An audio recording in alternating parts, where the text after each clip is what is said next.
As I wandered down the damp, unlit street that led back to my apartment, I began to think.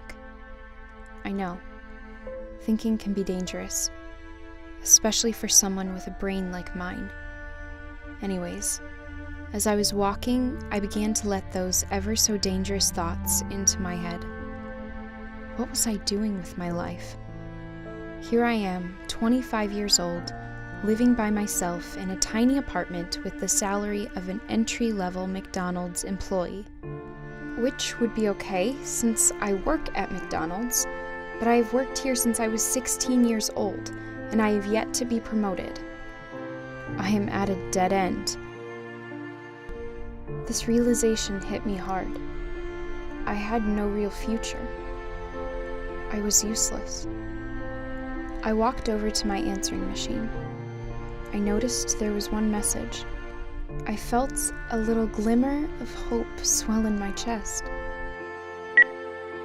Congratulations! You've been selected to receive a cash prize. Visit www.cashprizesforyou.com to claim it now.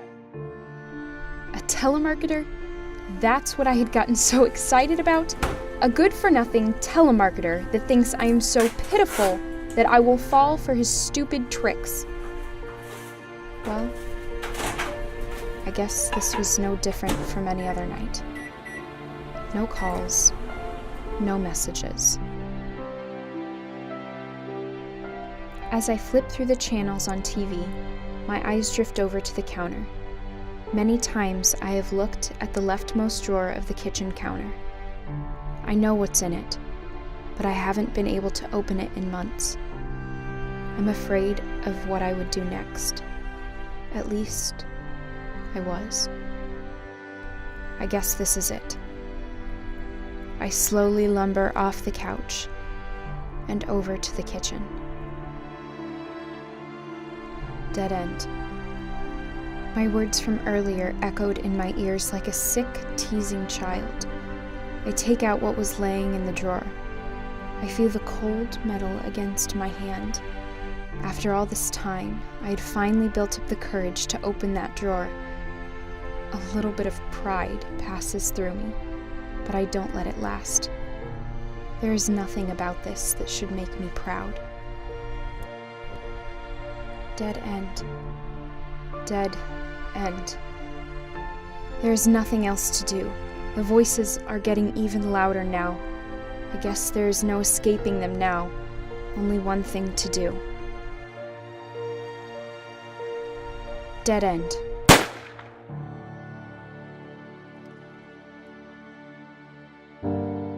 I remember the damp, unlit street that leads back to my apartment. It's been a while since I walked that road. The last time was on a particularly terrible night. It's the night I died. I remember the words echoing in my head, the feel of the cold steel against my hand, against my head. The words getting louder and louder in my psyche, each repetition forcing my finger to pull a little bit harder on the trigger. Dead end, dead end, dead end, dead. I remember a split second of searing pain as the bullet pierced through my flesh and skull. I remember flashes of light, the ambulance that showed up 10 minutes later. I remember the faces gathered around me of people who had lived next to me for years, but never thought it necessary to do so much as say hello. Of course, I didn't either. I remember their concern. I remember the weeks of recovery. So many nurses, so much pain. Session after grueling session of, "So why did you do it?" and "Do you know why you're here?" silence was my response. For months, I was conscious and able to talk. I just didn't want to. I spent hours staring at the walls without saying a word, while doctors and nurses and well-meaning neighbors came by to give me an intoxicating cocktail of medicine and sickly-looking flowers. I remember the day I left.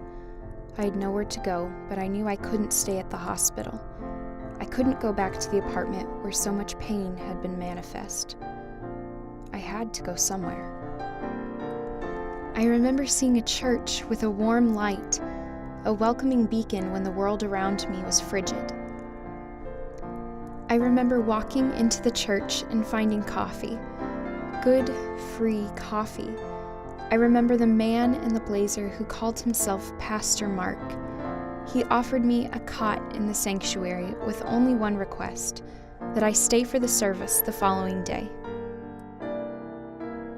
I remember the music and the preaching and the judgmental stares, people that called themselves Christians but looked at me like garbage.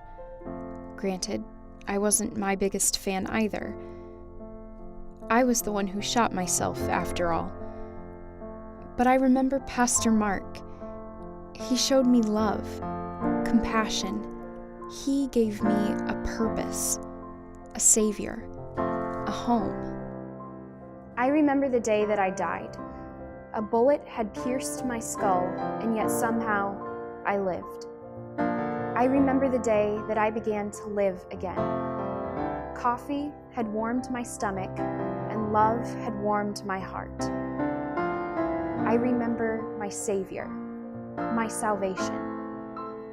I still have doubts, fears, nightmares that wake me up in the middle of the night. But I have love.